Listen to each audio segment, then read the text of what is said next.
आज मैं आपको एक ऐसे संत के बारे में बताऊंगा जिनका नाम लेते ही बहुत सारे पाप और बहुत सारे दुख कट जाते हैं।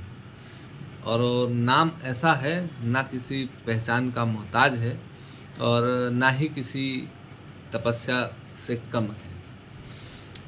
आप लोगों के मन में तमाम सवाल आ रहे होंगे कि किसका नाम बताने वाला हूँ, तो बने रहिए वीडियो के अंत तक, आपको पूरी जानकारी दी जाएगी।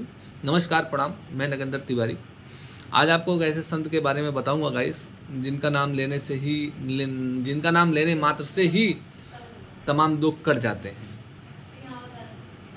एक बात बताऊं दोस्तों, एक कहानी बताऊं जो सही कहानी है, मैंने खुद सुनी हुई कहानी है डॉक्टर विवेक बिंद्रा जी से।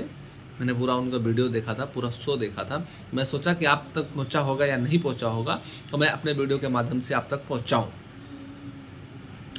दोस्तों, आप लोग जानते होंगे, नाम है बाबा नीम करोली, जिनको मैं सत सत प्रणाम करता हूं और आशा करता हूं कि आप भी उन्हें प्रणाम करें और अपने सारे दुखों को दूर करें। दोस्तों, नीम करोली बाबा को लोग चद्दर चढ़ाते हैं। चद्दर क्यों चढ़ाते हैं, इसकी भी जानकारी मैं आज आपको दूंगा। एक आदमी था दोस्तों, बहुत ही डॉक्टर था, बहुत ही पहुंचे हुए डॉक्टर। वो कहीं अमेरिका जा रहे थे किसी एक पेशेंट को देखने के लिए, बहुत इमरजेंसी पेशेंट था। उसको देखने के लिए वो फटाफट घर से निकलते हैं और टैक्सी लेकर पहुंच जाते हैं एयरपोर्ट। एयरपोर्ट पे दोस्तों निकलते हैं और जैसे ही निकलते हैं, एरोप्लेन उड़ता है, हवा में होता है, तभी वहाँ का पायलट रेडियो सिस्टम से अनाउंस करता है कि रेडियो सिस्टम बराबर ना चलने की वजह से अगले एयरपोर्ट पे हम लैंडिंग करेंगे। ऐसा सूचना यात्रियों को दिया गया। डॉक्टर साहब उठकर जाते हैं और पायलट से कहते हैं, सर मुझे बहुत जल्दी है, पहुंचना है। पायलट बोलता, नहीं सर, ऐसा नहीं हो सकता, ये लैंड करना ही पड़ेगा। बाद में लैंड होता है। लैंड होकर के जैसे लैंड होता है और वो वहाँ यही चर्चा रहती है कि यार मुझे बहुत जल्दी है, जाना है, वहाँ मेरा पेशेंट है। तो उधर एक आदमी खड़ा रहता है, वो बोलता है, सर आप जहाँ आपको जाना है वहाँ आप अगले 3 घंटे में टैक्सी लेकर पहुँच सकते हैं। बोले अच्छा। तो वहाँ से तो उन्होंने फटाफट टैक्सी बुक किया और टैक्सी बुक करके निकल पड़े।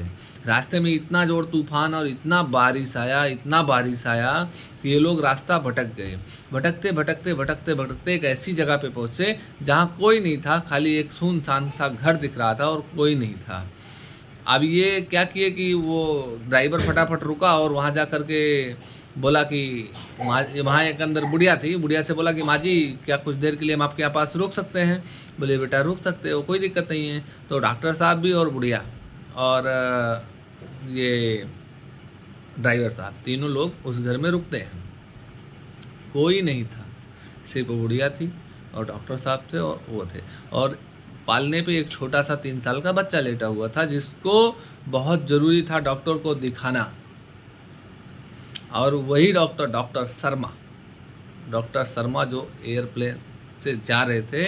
और फिर पूछा कि ये कौन है? तो बोले कि ये बच्चा न इसका माँ है न इसका बाप है, कोई नहीं है। ये बच्चा डॉक्टर शर्मा को इसको दिखाना बहुत ज़रूरी है, नहीं तो ये अगले 24 से 36 घंटे में ख़त्म हो जाएगा। अब डॉक्टर शर्मा अपना नाम सुनते तो हैरान हो जाते हैं कि अरे ऐसा कैसा हो सकता है कि मैं खुद देखने उसको आ गया जिसको दिखाना है। फिर उन्होंने बोला कि माँ जी आप, कि बोले नीम करोली बाबा से मैंने प्रार्थना किया था कि बाबा मुझे डॉक्टर शर्मा तक पहुँचा देना।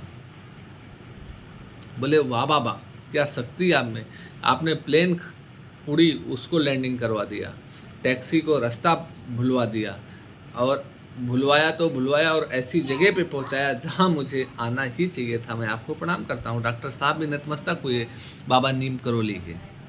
दोस्तों, दूसरी कहानी। एक बार बाबा नीम करोली अपने कहीं सफ़र पे थे, एक ट्रेन में बैठे थे, तो एक टीटी था, ये खड़े थे, तो एक टीटी था जो इनको जानता था। तो बोले महाराज आप बैठ जाओ। तो बोले ठीक है, मैं खड़े होकर ही चले जाऊंगा। तो बोले नहीं नहीं महाराज आप बैठ जाओ। तो अच्छा, ये बैठ गए। अच्छा बैठ गए तो अगला स्टेशन आया तो टीटी उतर गया, दूसरा टीटी आया तो बोले टिकट, तो बोले टिकट तो नहीं है मेरे पास। तो बोले तुम्हारे पास टिकट नहीं है तो तुम उतर जाओ इसी स्टेशन पे। बोले ठीक है।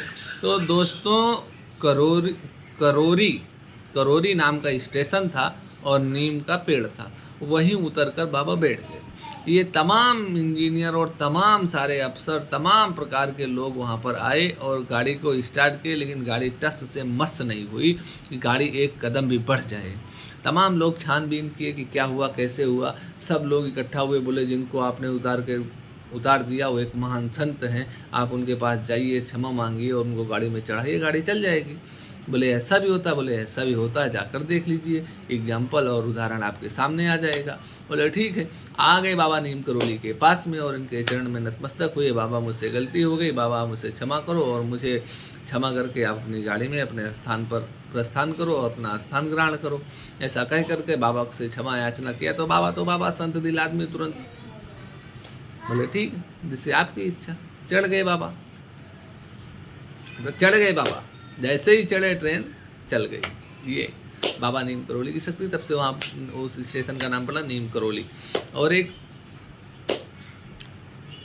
बूढ़ा और एक बुढ़िया, दो आदमी थे और कुछ नहीं था, कोई नहीं था। एक माता जी और एक दादाजी, दो थे।